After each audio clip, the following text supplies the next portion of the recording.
Hi there, welcome to the lab. Today we're going to have a look at this Zoyi ZT08 compact little multimeter. I got this multimeter from AliExpress, and I'd like to ask that if you found this video to be helpful, please give it a thumbs up and subscribe to the channel. Questions and comments are always welcome. The feedback is very much appreciated, and it helps me figure out where to focus my activity. And now, let's get into the box. Looking into the box here, some bubble wrap. Okay. So we've got a wrist strap, and then there's a user manual, fairly brief user manual, but it does have specifications. Put that to the side, and then in here we've got the meter, Zoyi ZT08, and the probes are permanently attached. And I guess I've got to find some batteries. The meter takes one CR2032 battery. The battery goes with the positive side up. Maybe that's a universal convention, but there isn't anything else to indicate which side to put up in the unit. So that's usually indicated a little better on these items. Now let's close it up.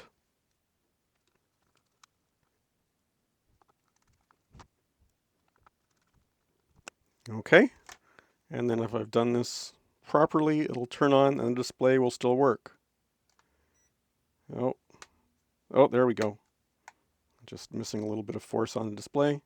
So everything still works. That's good to see. Let's turn it on and have a quick look at the basic features. So you can't really tell given the style of the buttons, but this button and this button are push buttons. So they're not soft buttons, they're actually physical buttons, whereas these four buttons, the hold, range, rel, and select, are actually soft contact buttons.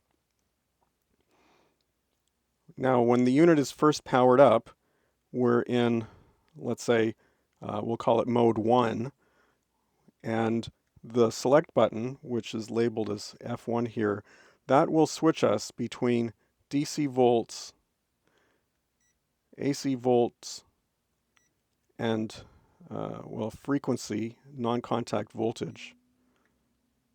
See that there?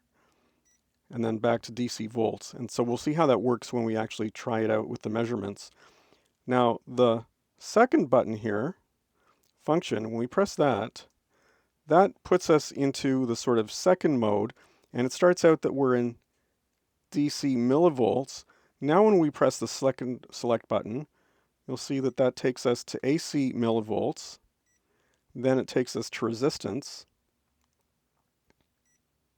continuity, diode check, capacitance, frequency, and then back to DC millivolts. So that kind of cycles around. So we have those two major modes that the unit can operate in. Then I'll come back to the first mode. So like I say, that's sort of a push button. And so there's a hold mode, so you can hold the measurements, and that indicated up there. You can turn that off. A long press on this button, you can see that the light's off. Long press turns that light on. It's not really bright. You saw, or you'll see in the teardown, that that is a very small LED inside. But anyhow, it might be handy sometime. Then we can actually manually range the meter if that's something that we want to do, if we have a need for that. So that's what this range button will do, and you can see the decimal point moving along here. A long press on this button takes us back to auto ranging. And then we have the rel button, which can be used in a couple of modes like voltage and resistance. to essentially store the current reading in the mode, and then it deducts that or subtracts that from the actual measured values. And you can use that to correct for probes, or you can use that to check for an offset voltage from a base reference voltage. So that's a nice feature to have, and it's not something that you tend to see in these sorts of tiny pocket-style multimeters. And then there's a little kind of hook there, so you could hook that onto something, I guess, maybe with the wrist strap if you want. There isn't really any stand for the unit, so you'd have to prop it up on something if you need to, or just use the hanger. And then the probes themselves have a very kind of fine wire, which is kind of the tendency for these sorts of things. I mean, these probes, there's no current measurements on these, and so they're not really intended to operate in a high current environment, so you don't need to expect high current. And you can tell by the lack of flex, these wires are PVC. We'll start off with DC voltage, and now because the probes are wired in permanently to the unit, I can't do this with the typical banana connectors that I'd use, and so I've just got to put the probes into the socket here and make sure I've got a little bit of tension on them. Okay, so that's 0 volts. That's kind of what we'd expect. Bring the voltage up to 1/10 of a volt, so we're off by a tiny amount, and you can see we've got 3 digits of precision. This is an 8,000 count meter. We'll go up to 1/2 a volt. Okay, once again off by a tiny amount, so that's a very nice reading. Full volt, off a little. We'll come up to 5 volts. 5 volts. So we're off there by I guess 10 thousandths, 10 1,000ths of a volt. And we'll just come up now, since it's an 8,000 count meter, we'll bring it up to the edge here. So that's 7.9 volts, and that might be the maximal zone for potential error here. We'll see what happens. That's 8 volts and 8.1. And as typical with a lot of these things, they don't flip over right away at the count boundary. 8.2, 8.3. Now you can see we've lost the leading digit, and we only have 2 digits of precision available to us now. And then 10 volts, 9.97, 9.98. So decent readings for the voltage measurements overall. Now for millivolts, we're okay here at 0. There's 1 millivolt. You can see 0.98. 2 millivolts, 1.97. 10 millivolts, so we're off a teeny bit, 9.95. 20 millivolts, 19.94. 30 millivolts, 29.92, so pretty good readings here. 60 millivolts, a little more error there. And then 100 millivolts, 99.8. Pretty good readings there in the millivolt range too. For AC voltage, I'm using the Unity here as a bit of a reference. The Unity is a fairly accurate 22,000 count meter. Right now, everything's hooked up. The power's not on, but I am plugged into the socket. We're seeing a little bit of ghost voltage, and they're tracking pretty well. Let's turn the power on. We can see 121.4, 121.2, holding pretty steady here on the Zoyi. So there's a difference perhaps of 2 or 3/10 of a volt on the AC voltage range, as we can see there between the Zoyi and the Unity.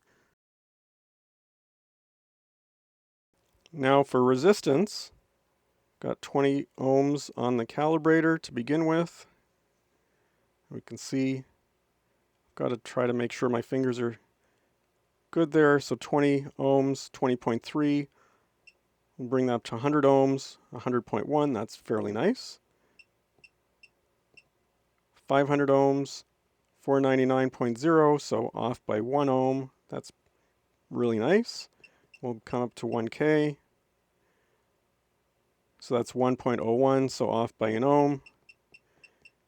And 2K, once again 2002, so off by 2 ohms there.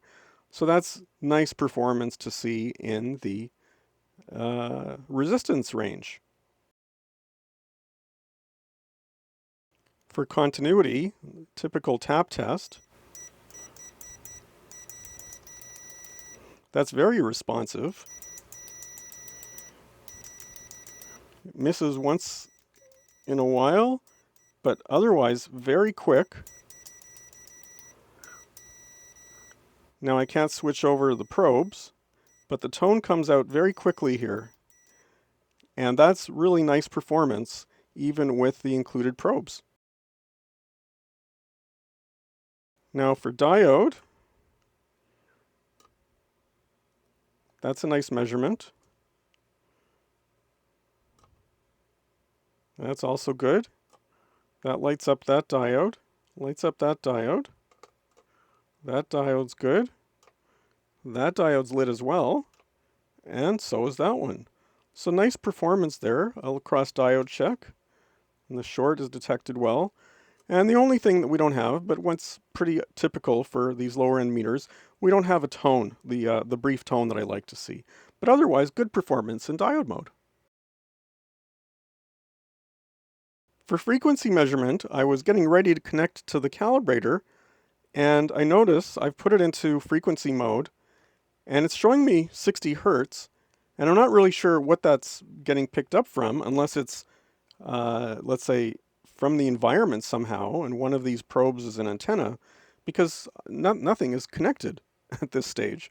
So that's a little bit odd. And when I put the probes into the calibrator, I would hope to get the 100 hertz signal, but now I'm getting no reading here, and we'll bring that up 1,000 kilohertz. So that's not what I would expect. 2,000 kilohertz. So it's not really picking up the signal from the calibrator. And when I take the probes out of the calibrator, once again, it seems to have gone to 60 hertz or thereabouts. It really wants to find a 60 hertz signal, I guess. Now looking at capacitance, the calibrated values are up in the overlay, and I'll also be indicating whether or not the readings are in spec. It's very hard to tell, especially with capacitance. So this is 100 picofarads. This is the 1 nanofarad. That actually looks like a very nice reading. This is 10 nanofarads. It also looks like it's a very nice reading. This is 100 nanofarads. Look at the overlay there. 1,000 nanofarads, or 1 micro. So that's probably good if I remember the calibrated values. And then this is 10 microfarads.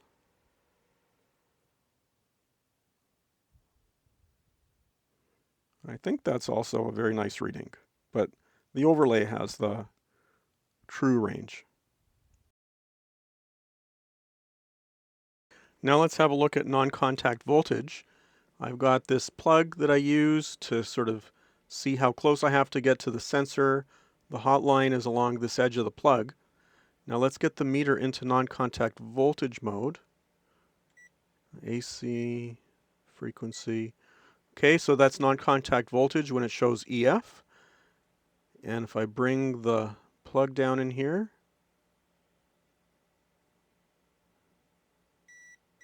you can see that it starts to sense just before I hit the hanger. And when I'm touching the hanger, I've got 2 dots. And of course, the way this meter is designed, with it sitting on a flat surface, I can't really get above 2. But if I tilt the meter up, then we can get a good response, and that's because of where the sensor's located.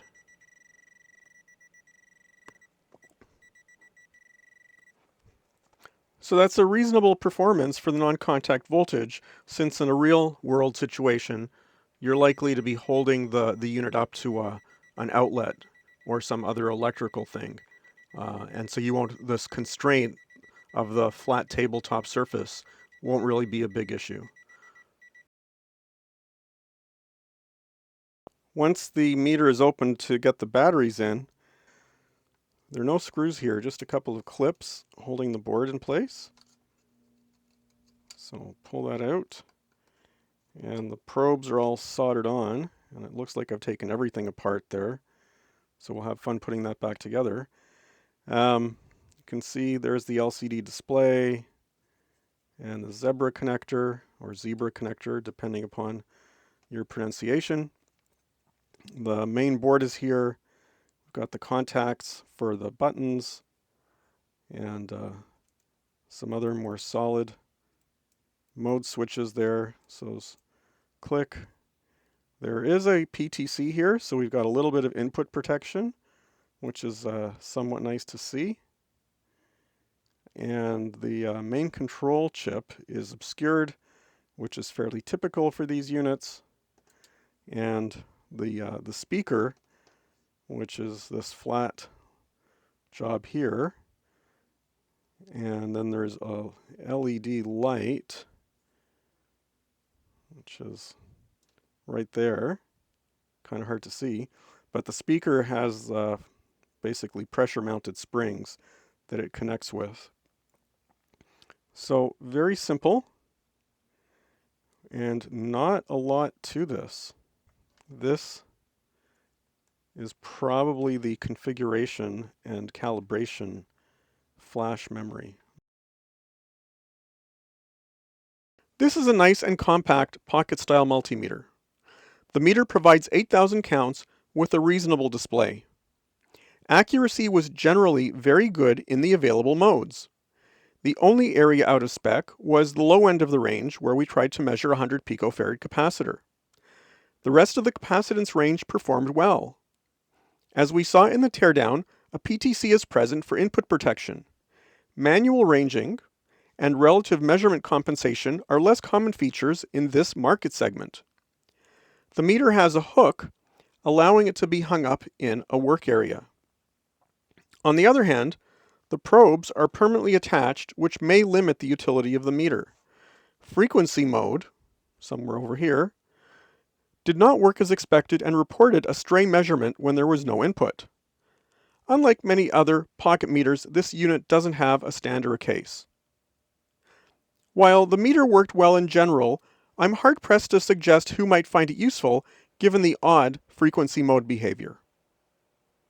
If you found this video to be helpful, please give it a thumbs up and subscribe to the channel. Thanks for watching, and until next time,